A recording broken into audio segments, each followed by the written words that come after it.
યાદ રાખજો, વૃદ્ધાવસ્થામાં તબિયત જ્યારે બગડે છે ત્યારે પરિવાર તરફથી પણ અવગણના શરૂ થઈ જાય છે.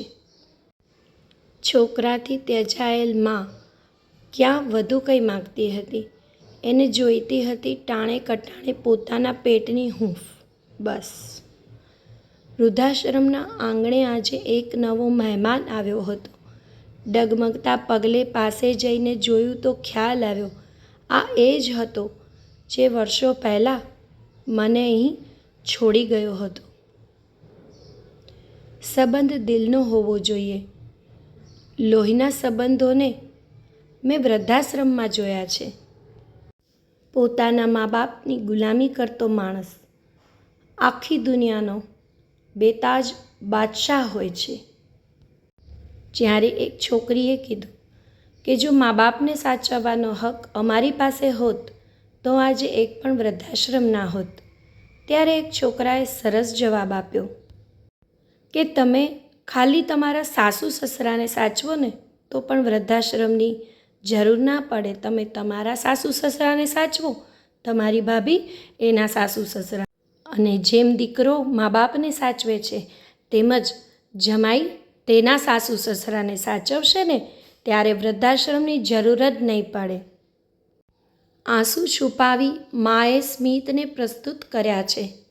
કેટલાક નફ્ફટ દીકરાઓએ વૃદ્ધાશ્રમ વિસ્તૃત કર્યા છે. દીકરો મારો ભૂખ્યો તો નહીં હોય ને? જીવ બાળે છે માં વૃદ્ધાશ્રમમાં બેઠી બેઠી. મા બાપ ભણેલા હોય કે અભણ, પણ જ્યારે તમે જિંદગીથી હારી જાઓ ત્યારે એ જ શીખડાવે છે કે હવે આગળ કેમ વધવું.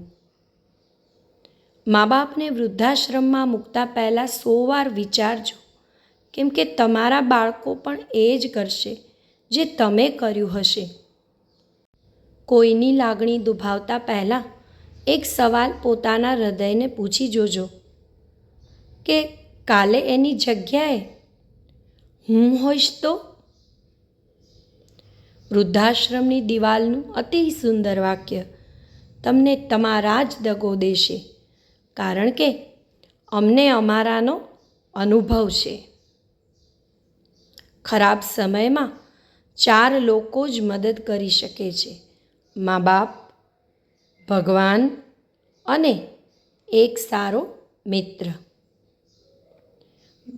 ઘરડા ઘર ઉભરાતા જોઈને હવે સૂના પડેલા ઓટલાઓને ઈર્ષ્યા થાય છે.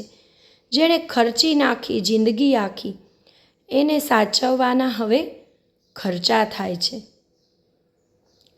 ઘરમાં ભગવાન સ્વરૂપે બેઠેલા મા બાપને વૃદ્ધાશ્રમમાં મૂકી આવશે અને મંદિરોમાં લાખો કરોડોના દાનો આપે. સાહેબ, વાહ રે માણસ વાહ!